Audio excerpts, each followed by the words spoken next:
ho fanatsarana ny sehatry ny fiompiana ondry amanosy sy ny omby tanora ho fampianana ny tamin'ny fahafatesan'ireo biby ireo ary indrindra ho fanarenana ny fiarian'ireo mpiompy any atsimo taorian'ny kere dia misy ny hetsika fanampiana azy ireo fiara-miasa ny fitondram-panjakana malagasy amin'ny alalan'ny ministeran'ny fambolena sy ny fiompiana Aronjono sy ny mpandraharaha eo amin'ny sehatra tsy miankina amin'ny alalan'ny vondrona RBOChem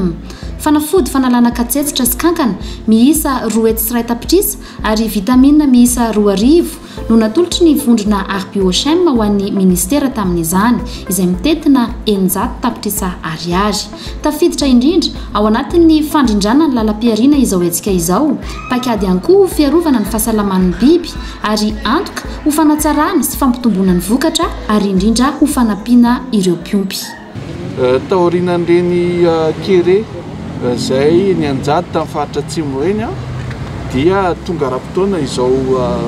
fiara-miasa fanomezana groupe RBOChem izao satria dia ao anatin'ny paikady izay atombotrezaka sy tena nezaka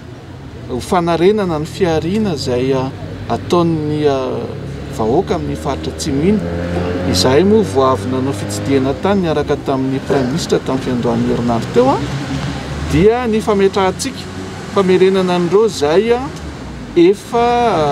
ataontsika hoe afaka mamerina izay fiariana izay nataon'izay zany taorinan'ny fandraisana azy ireo amin'ny fanaonana ara-tsakafo tany amin'ireny toby isan-karazan'ireny dia mametraka zany zao fitondram-panjakana amin'izao fotoana izao lay paikady titre vert ilazantsika azy izay efa nazavain'ny filohan'ny repoblika moa tamin'ny fandaharana izay nataony tamin'ny sabotsy farany teo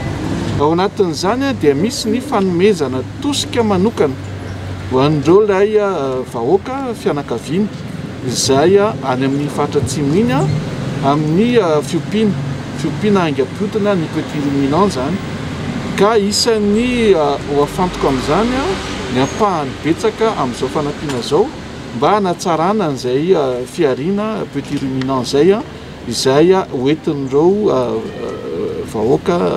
amin'ny faritra atsimo iny miarina aorinan'izay fandalovan'ny kere izay ka isaorana be dia be amin'ny fiara-miasa amin'ny sehatra tsy miankina moa zany. Ny alakamisy 5 marsa 2024 no natao tamin'ny fomba ofisialy ny hetsika fanolorana ireo fanomezana ireo izay natao teny Ampandrinomby.